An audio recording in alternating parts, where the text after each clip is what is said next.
in other words. It's a way of responding to the love God has given us that he didn't have to give by returning a gift that's not necessary. So when Paul calls on us to be imitators of God, to mimic the life and work of Christ, he's asking us to become sweet-smelling sacrifices, thanksgiving offerings, sacrifices of well-being, gifts of mercy, signs of a radical grace that is not necessary, but is overflowing with gratitude and thanksgiving for us to be sent out into the world in a posture of sacrifice. Living in the knowledge that all we have comes from God. Our resources, our abilities, our energy, our family, our relationships, all of it has its source in the heart of the Lord. But you know as well as I do how easy it is to forget that simple truth. A life without sacrifice becomes a life disconnected from God. A life that lives under the lie that we make ourselves, that we only need ourselves. That's why elsewhere in Paul's writings, he calls on Christians to give themselves as living sacrifices. If you think about that, that's ridiculous and impossible. How can you have a sacrifice that's still alive? It's a pretty important part of the sacrificial process that the sacrifice dies. But Paul says that believers, followers, those called and sent by Christ into all the world, are to be living witnesses to gratitude, living witnesses to God's goodness in this broken world, a sweet-smelling offering. It's a witness that God can use all of us, even us, despite our objections, despite our unreadiness. God calls on us to be sacrifices, sweet-smelling offerings of service, obedience, and gratitude.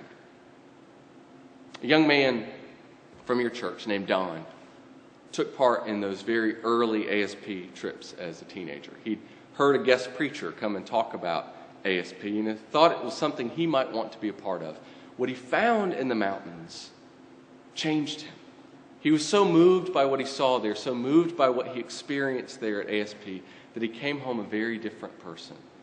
Even as a young man, he knew God was calling him to do something special. So he told his parents, Norma and Warren, that in the mountains of Appalachia, he had heard a call to ministry. But tragically, it was not to be, at least not in the way he intended it. He was diagnosed soon afterwards as a teenager with an aggressive cancer that took his life. But before he died, he looked into the eyes of his mom and his dad, and he did an extraordinary thing. He asked them to fulfill his call to ministry. The dying wish of a teenage son, do what I cannot do. Now, Warren was an engineer. Norma was a high school chemistry teacher. Neither one of them had any particular gifts for ministry, they thought. And so as they grieved that day in their home, their hearts broken, they wondered how they could ever keep the promise they had made to their son. How are they going to carry out the call that had been placed on Don's heart? And as they were grieving that Sunday, when they had lost their beloved child, a knock came on the door. Norma opened it, and it was a man they had never met before, but he quickly introduced himself with this drawl he spoke in. You don't know me, but I preached at St. Paul's this morning. I preached at your church. I was the guest preacher. My name is Tex. And I've heard about Don, and I've heard about your promise to him. I think I have an answer. They knew about ASP. They knew about Don's involvement there, but they never imagined that they might need their gifts at ASP. But Tex explained he needed more and more adult volunteers to start new ministries. And so that summer, Norma and Warren left for Kentucky. And they returned every summer after that, even taking the vision of Appalachia Service Project and helping start the Sierra Service Project out in California. Norma using her skills with youth like only a high school teacher can, and Warren using his engineering skills to help build.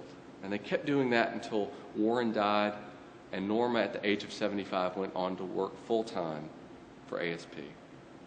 And sitting on a porch in Jonesville, Virginia one summer in 1994, a cynical, brash, headstrong teenager by her side, she looked him in the eyes and she said, Brian, I think you might be called to ministry. She told me about Don. She told me about how God had used her to fulfill his call. And when I told her I wasn't sure I was cut out for it, that I didn't think the church was the place for me, she replied, I know what you mean. Isn't it wonderful? God seems to pick all the wrong people to get his work done, but he can do so much through us. I owe you a great deal of thanks, St. Paul's. Thank you for welcoming in a crazy guest preacher. Thank you for raising up a young man like Don Dean. Thank you for being the fragrance of Christ, for pouring yourselves out in sacrifice and mission in a way that changes the world, sometimes in ways you can't even imagine, sometimes in ways you cannot even see. God bless you, and may He continue to use you in such powerful ways.